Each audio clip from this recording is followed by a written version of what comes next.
itlog guys. Ito yung aming halaman sa terrace. Halaman at gulayan. Ayan. Pagka walang space ang inyong bahay guys, ayan kalsada na.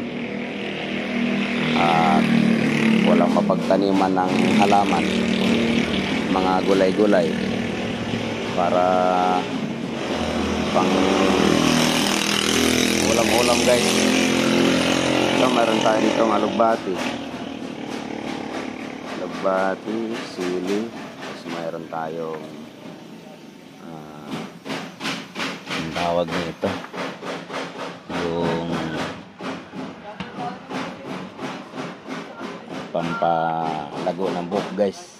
Ito, ayan, ito yung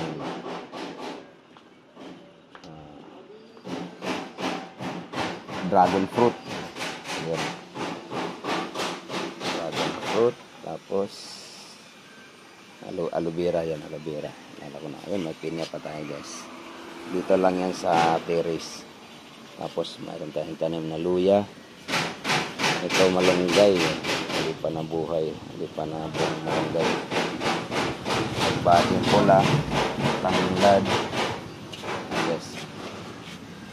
Ayan. Meron tayong talago na rin yung ating para sa ubo, gamot sa ubo. Ayun, tanglad guys. Talago na yung ating tanglad. Yan lang guys, pagka may gustong tanim ay dadagdag lang dito. Ganyan dito ang aming taniman. Nasa terrace lang.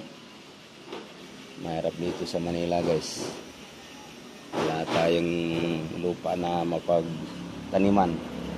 Ito lang ang ginagawa namin. Kaya nakailang gulay na kami dito. Alugbati.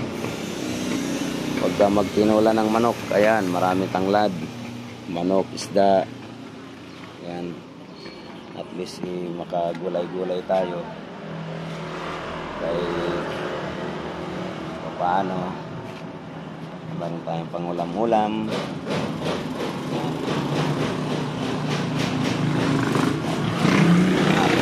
Sa baba. Ayan. Ito lang yung aming munting tahanan guys. Maliit lang. Ayan. Tahanan namin, no?